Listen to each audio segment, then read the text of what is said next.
Hurmatli hamshaharlar va shahrimiz mehmonlari, O'zbekiston Musulmonlar idorasining joriy yilda muborak Qurbon hayitining birinchi kuni 27-may chorshanba kuniga to'g'ri kelishi haqidagi axborotini inobatga olib, mamlakatimizda 27-may Qurbon hayiti bayrami keng nishonlanishi munosabati bilan poytaxtimizdagi 119 ta masjidlarda hayit namozi o'qilishi kutilmoqda.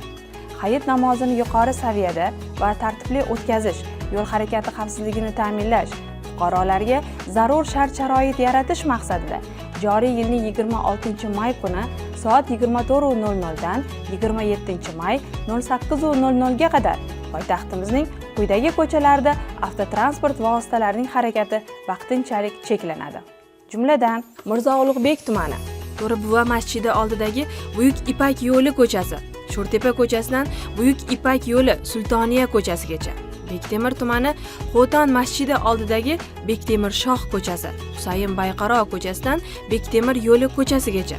Alibek masjidi, Muxtor Avezov ko'chasidan Husayn Bayqaro ko'chasiga qadar harakat vaqtinchalik cheklanadi.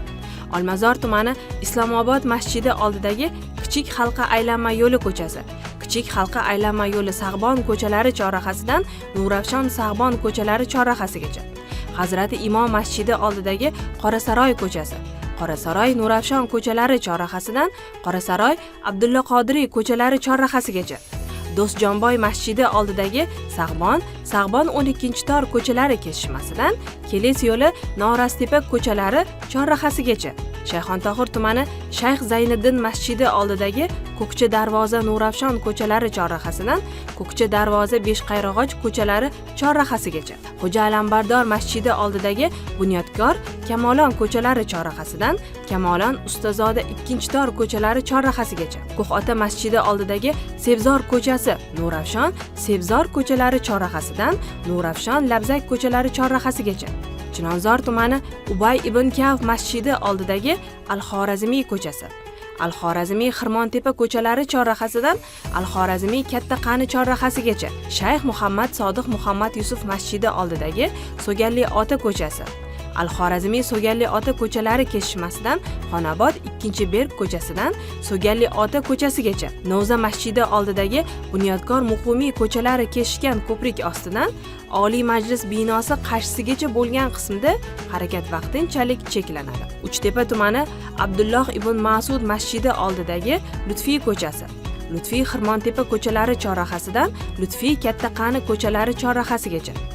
Hazrati Ali masjidi, Nazarbek Mahorat ko'chalari chorrahasidan Nazarbek Zamaxshariy 1-tor ko'chalari chorrahasigacha, Yunusobod tumani Minor masjidi oldidagi Kichik halqa aylanma yo'li ko'chasi, Kichik halqa aylanma yo'li va Ko'rgazma ko'chalari chorrahasidan Kichik halqa aylanma yo'li Sharof Rashidov ko'chalari chorrahasigacha, Mirzo Yusuf masjidi oldidagi Bog'i Shamol ko'chasi, Bog'i Shamol ko'chasidan Shivli ko'chasigacha, Yakkasaroy tumani Usmon bin Ma'zun masjidi oldidagi Kichik halqa aylanma yo'li ko'chasi, Kichik halqa aylanma yo'li Qushbegi chorrahasidan Kichik halqa aylanma yo'li Fayzli Toshkent ko'chalari chorrahasigacha, Sergeli tumani Nurul Islom masjidi oldidagi Toshkent halqa aylanma yo'li Fayzli Toshkent ko'chalari chorrahasidan Toshkent halqa aylanma yo'li Qumariq ko'chalari chorrahasigacha, Yashnobod tumani Islom ota masjidi oldidagi Farg'ona yo'li ko'chasi, Farg'ona yo'li Fitrat ko'chalari chorrahasidan Farg'ona yo'li Ta'limarjon ko'chalari chorrahasigacha,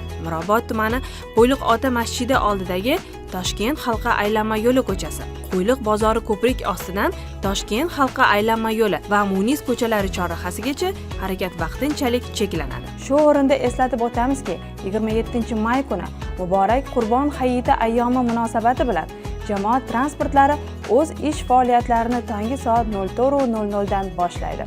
Fuqarolarimizdan vaqtinchalik noqulayliklar uchun uzr so'ragan holda o'z yo'nalishlarini oldindan rejalashtirishlarini va namozlarga tashrif buyuruvchilardan jamoat transportlaridan foydalanishlarini so'rab qolamiz. Yaqinlashib kelayotgan muborak Qurbon hayiti ayyomi barchangizga muborak bo'lsin.